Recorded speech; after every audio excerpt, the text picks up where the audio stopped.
Welcome back, everybody, to the Dynamic Decisions podcast, where we explore strategies that drive successful decision making in the world of business. Why? Because the best decisions come from great conversations. I'm your host, Teasha Cable, CEO of C Model Data, and today we have an awesome guest who is a powerhouse in business development and growth strategies. His name is Paul. He's the Chief Growth Officer at Ewald Consulting. And with over a decade of experience in driving growth initiatives, he is here to share his insights on enhancing organizational impact and innovation. Paul, welcome to the show. I'm thrilled to have you here. Can you start by telling us more about Ewald Consulting and the exciting work that you guys are doing? Absolutely. Thank you, Teasha. Thanks for having me here as a guest. This is so exciting for me to be part of your podcast. I listen to it and love it and appreciate the opportunity. Ewald Consulting. So we are an association management company. We've been in business since 1981, and we have a variety of services we offer to professional and trade associations and serve as fractional staff, extension of association staff, or we can provide a full staffing model as well, including government relations, video production services, conference planning, the whole gauntlet of services that an association staff can provide.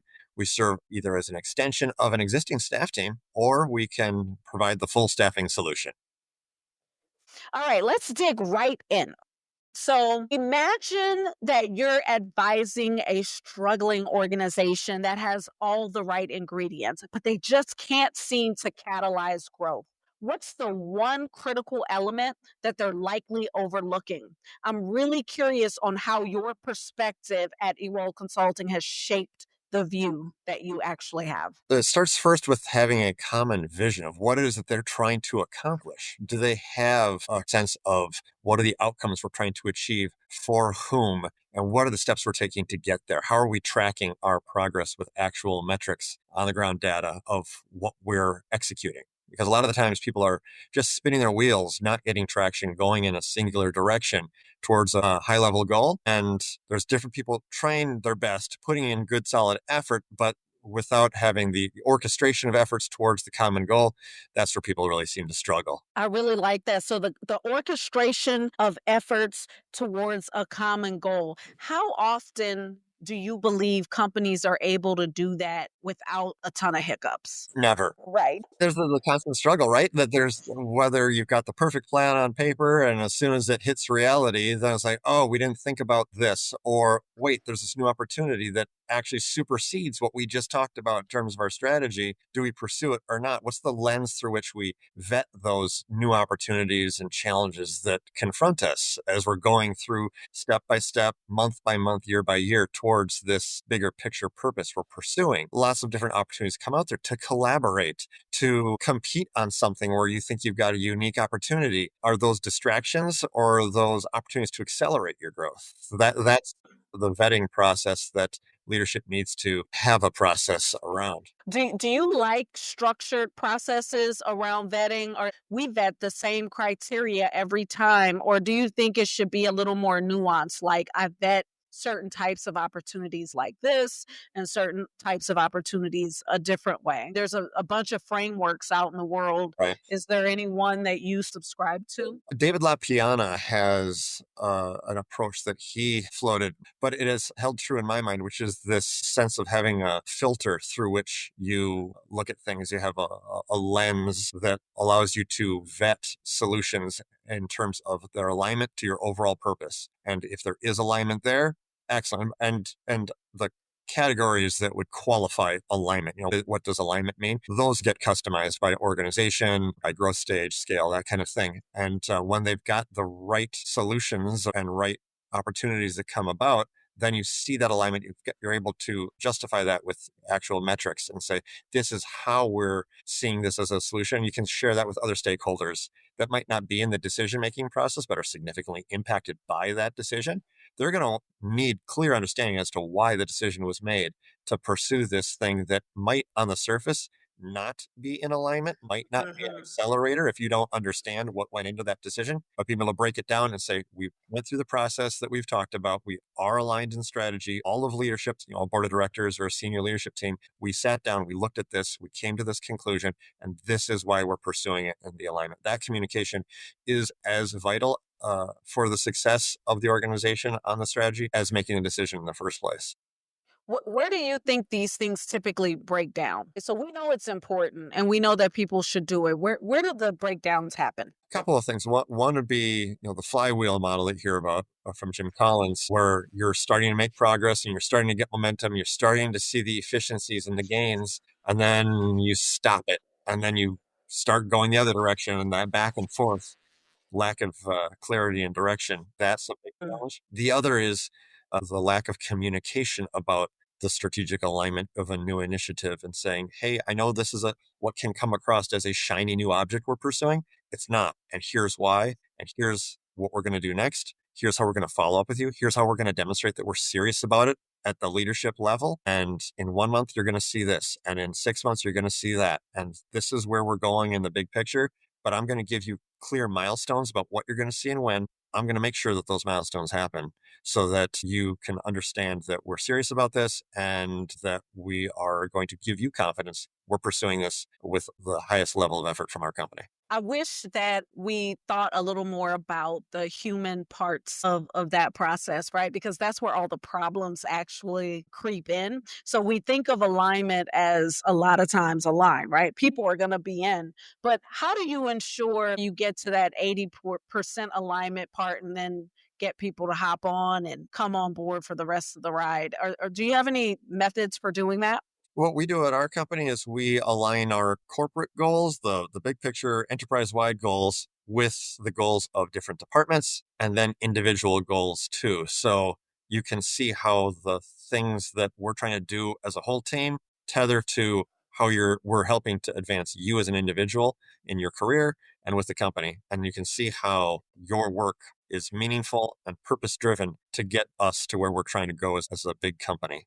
For the listeners, the nugget that I just heard was it still comes back to the person, down to the employee. So he just said, I'm going to help to align how this actually promotes you. So no one's going to get a task, right? That's not going to be able to show them the benefit to them. How does this benefit you? So we need to achieve our goal so that we can actually improve your circumstance as a teammate. I think that that's an incredible and people centered way of thinking about your goals. Let's move forward a little bit. I want to talk a little bit about client strategy connection. Can you walk me through a situation where you had to recalibrate your approach to evolve to better align with an evolving client need? There's a little pandemic that happened a couple of years ago. Just a little one. So we had to realign all of our services with those clients, and it depended again fully on the human element of it, the relationship we had with our clients. There were 30 plus contracts we had signed that said we're going to do A, B, and C, and you're going to pay X for us to do that. And we tore all those up over the spring of 2020 and said, we're going to experiment with things we think are going to create value for you. These are the ways we're estimating what we think the appropriate compensation is for running a virtual conference and trade show.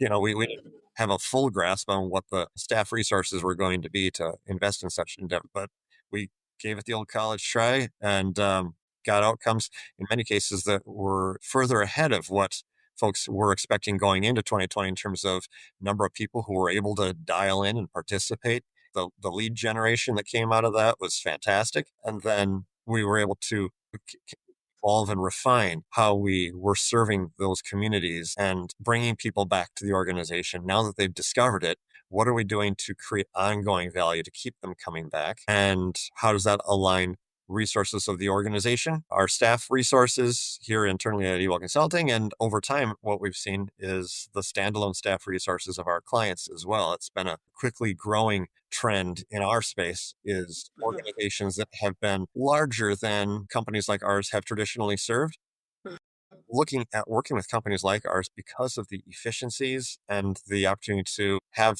depth of expertise on their bench, yet otherwise with limited budgets and and being able to get the word I hear frequently thrown is fractional executives, fractional experts in marketing, finance, governance, so on. They were able to, like I say, get stronger talent on their bench because those folks are on our bench to share with them.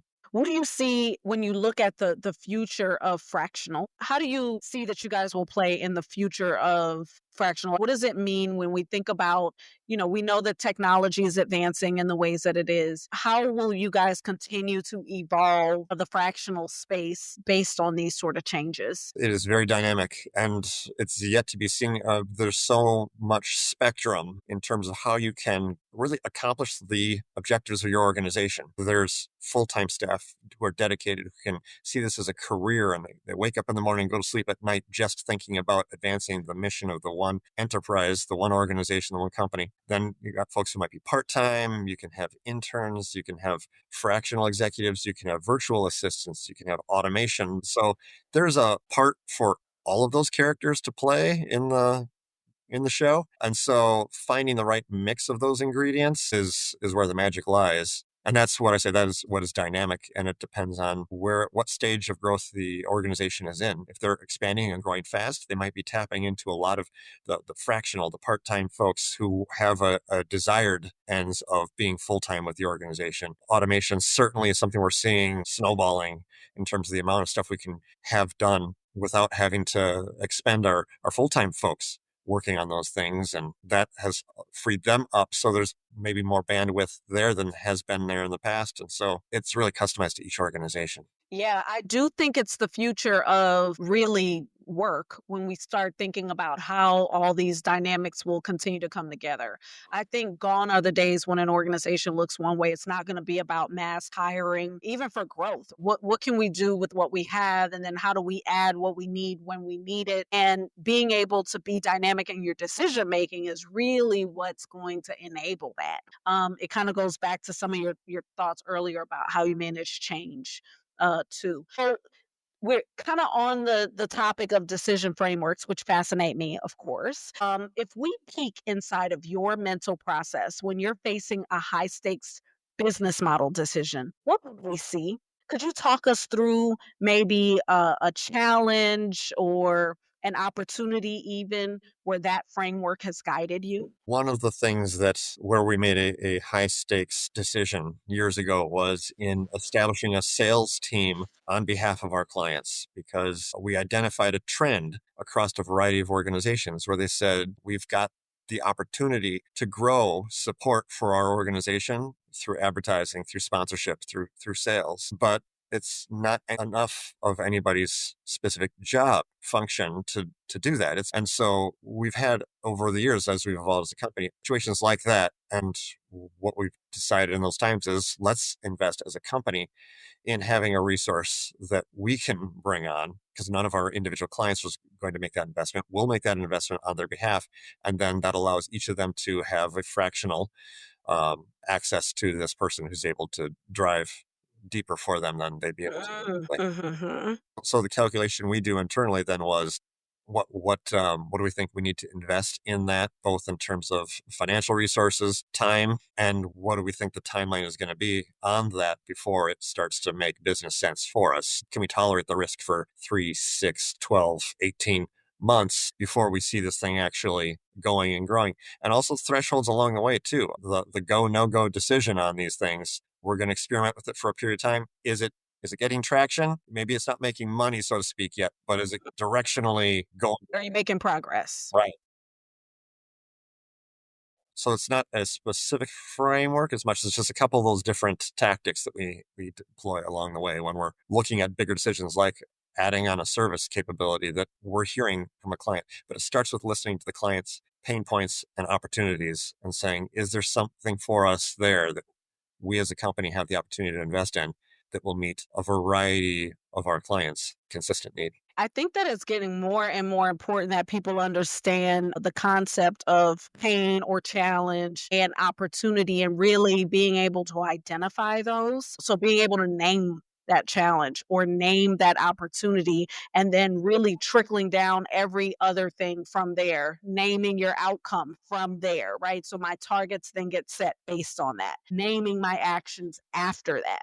When people can grasp that process, I think that businesses are going to find so much more success. Speaking of success, numbers tell stories. When you're evaluating the success of a major growth initiative, are there 2 to 3 metrics that you watch obsessively? And I would love to know, if there is, which one surprises your team when you just emphasize it? Yeah, so a couple of the one that we track internally across the company is capacity within a department compared to the contracted work going into it. You got to balance out what are we getting paid to do with how are we deploying resources against doing that work. So we do that based by area of specialization aligned to client needs. So that's one metric we track. The other metrics depend on the service we're providing. So again, back to the sales, it would be about sales generated. So are we making the revenues for the clients? Well, that's the big picture thing. That's what they're going to care about at the end of the day.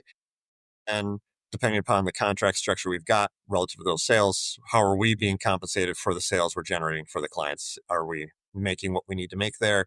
Do we need to adjust what we're doing for the client? And it's a lot easier to have those conversations with your client when that first metric is coming in real nice for them. Absolutely. So tell me, how has this evolved over time? We had a variety of different compensation methods that we floated. Actually, we needed to get traction with clients to say, this is something essentially we've never done before. So we've got a really strong relationship with you as a client. We see a lot of opportunity here. How about we go in this together? We take on some risk, you take on some risk. If we don't do anything for you, you just have the same performance as you had last year. You pay us nothing. If we're growing this, we get an opportunity to grow our compensation along with that. So we were very generous, so let's just say, in those initial contracts because we didn't have proof yet to point. And then as we grew with those clients and those opportunities grew, then we were able to refine our compensation structures. And we remain nimble with our clients. Even today, I was talking to one of our clients about how can we adjust specifically the sales compensation structure so that it meets the evolving dynamics that they're seeing in the economy or the market they're having to operate in. So you got to be empathetic to the relationship and to the position of your clients and not say, nope, this is our model, we do business. If you don't want to play by those rules, then we can't work together. Agreed. I think your empathy, I'm pretty sure, has value, and then the skin in the game, right? That's another thing. I think it just really supports your growth more than most people would assume, especially in a services type of environment. So I'm going to switch gears a little bit, and I want to talk about innovation. So we know that innovation thrives or dies because of what's going on in the business environment, right? So could you share with us any innovation obstacle that your team may have overcome, especially one that might be related to competition, or maybe you figured something out, something that really describes how important it is to continually develop unique value? This may or may not be on point, so feel free to wrangle me in if I go the wrong direction with this, but one that I'm just very sensitive not to now because I'm hearing a trend towards a sense of inertia. That is what put us into a tight spot with a lot of organizations, and a lot of companies got stuck because they had such consistent performance happening in 2017 and 2018 and 2019, and we were getting really good results. Everything's fine. Let's just do a save and repeat on what happened last year with a couple refinements here and there, and that'll be good enough for another year. And then that wasn't good enough. Right. Wasn't going to be an option. So then, we were all very open-minded and entertaining a variety of ideas and saying, what if, and how about that, and experimental and fail fast. And that type of mantra got a lot more common. And there was a lot more collaboration happening and entertaining of ideas that would be, you know what, that's experimental. We've not done that before, but that's not as damning as it used to be. And my concern on behalf of a lot of organizations out there is when you come in and you have an idea, but you don't have proof of it yet, people are very triggered by that and will say, well, let's think about that more. Let's go back and get more data. Let that percolate longer in committee before we're in a decision on it. And if you experiment a little bit and have that open-mindedness, I think a lot of organizations would be innovating faster than they are today.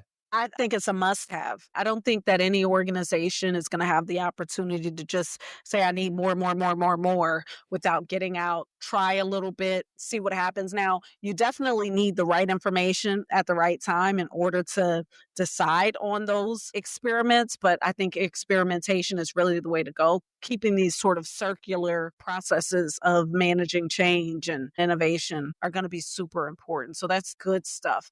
Hey, so for the audience, we'd love for you to be a part of this conversation. Can you think about a moment when a single decision dramatically altered your organization's growth trajectory for better or worse? What would you do differently now? Share your story and tag us with Dynamic Decisions Podcast. We'll feature that moment or the most thought provoking of those moments. Thanks so much for joining in. All right, Paul. Leadership styles are as unique as fingerprints. If I gathered your team for an honest conversation about your leadership approach, what would surprise me the most about what they'd say? Paul provides, like me individually, is where we're going with this one. Yep, this is all about you. You're on the spot. I create an emotionally safe space to bring an idea that's not fully baked.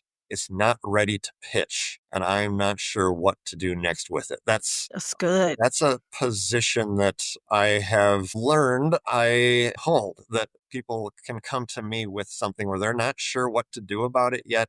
And whether it's, positive or negative, there's a situation, maybe I have an idea, I think I should do this, but I'm not sure and I don't want to break it. And Mhm. sometimes I can be the guy to say, I am very glad you came to me with that because that would have broken it in a Yeah. significant way.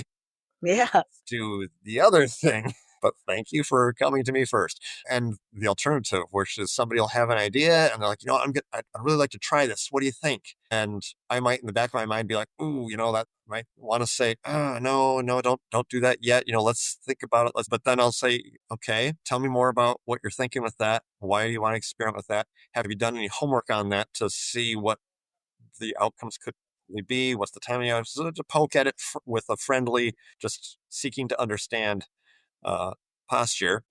Let people who haven't had a chance maybe to try something out and see if it fails or flies, do that. And I have had sometimes I said, I'll bet you a Diet Coke on that one through. But if you've got some passion behind it, want to give it a shot, give it a shot.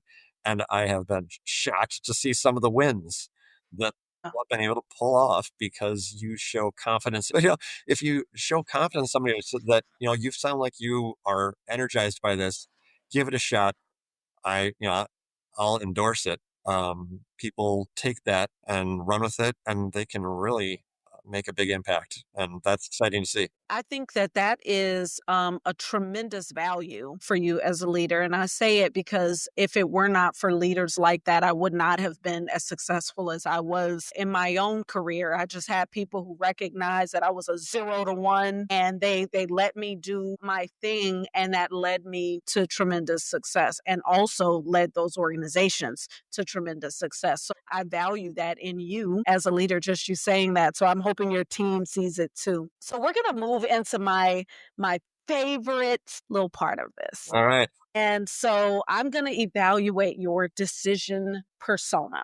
So I'm going to give you 4 personas to talk through, and you're going to tell me on a percentage of 0 to 100 how much you resonate with it. And then you can't have more than 100% across all 4. Okay. Okay. So we have to keep track.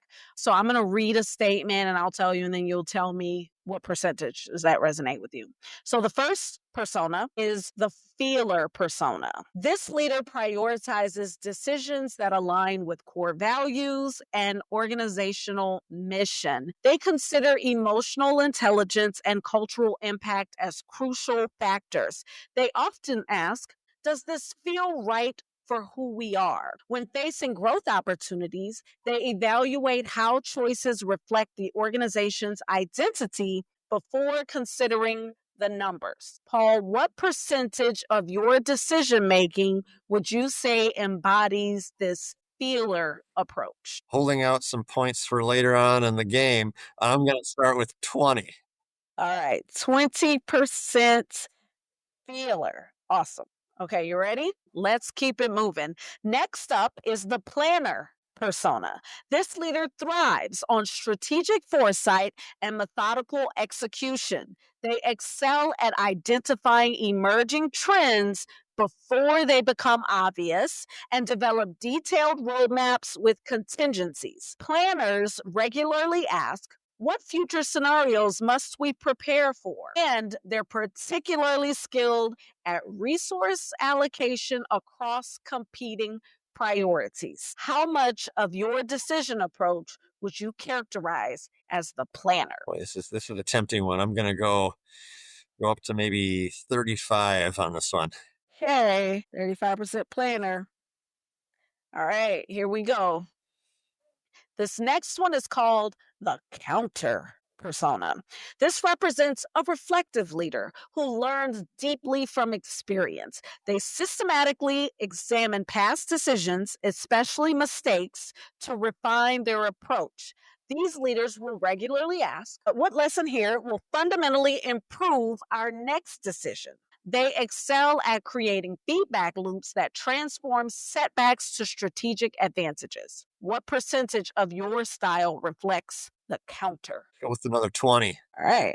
You ready for the last one? Finally, it's the data driver. This persona bases decisions primarily on quantifiable evidence. These leaders build systems to capture relevant metrics and use analytics to validate or disprove assumptions. They consistently ask, what does the data tell us that contradicts our intuition? And they're comfortable pivoting strategies when the numbers suggest a new direction. What percentage of your decision process aligns with data driver? If I'm mathing right, I think I've got 25 to work with. That's it. All right. That's it. That's pretty good. You're a pretty balanced decision maker. You are 20% feeler. That's where all that good expertise and gut stuff comes in. 35% planner. So you put all that information plus your data to good use. And 20% counter. Just look back a little bit to see what's up next. That's pretty good. So a lot of times these things are really fascinating. What I would love to do is see people start to use these as they communicate with their team. So now when you're telling your team, hey, you've got a good idea, right? Here's how you can come to me with the right set of information to help me actually examine whether or not this one passes the sniff test. So good stuff. There's no right or wrong answer Yeah, on this I stuff. love that because it helps people wrap their mind around it too. Because you can connect with one or more of those individually and say, "Hey, I'm going to lead with this one." Connect with it most, but still have these other talents as part of the decision making process. I love that. Yeah, I really like that. And the next time we talk, I would love to learn how this unique combination just continues to serve you over time, especially as you and your organization continues to grow. All right. So as we wrap up this conversation, I want to ask you one final question. If you could give one piece of advice to aspiring leaders in your space, what would it be? The most important product or service you can work on is you. So always trying to advance yourself in some capacity so that you can add more value to the people you're trying to serve. You can serve them better if you're stronger in your own competency. So reading, listening to podcasts like Dynamic Decisions, things like that help you become a better leader and help you to contribute more and bring more to the community. So that's the big thing. Work on you. Fantastic. Paul, thank you so much for this advice. It has been a pleasure having you on the show. Your expertise has been inspiring. I'm wondering if you can share with our listeners where they can learn more about you and about Ewald Consulting. Absolutely. I'm at LinkedIn, of course, Paul Hanscom, and Ewald Consulting is at ewald.com. Great. And to our listeners, thank you for tuning in. Remember, the best decisions come from great conversations. I hope that you've enjoyed this episode. Please subscribe, rate, and share it with your network. Let's keep the conversation going on social media using Dynamic Decisions Podcast. Until next time, keep questioning, keep growing, and keep leading with purpose.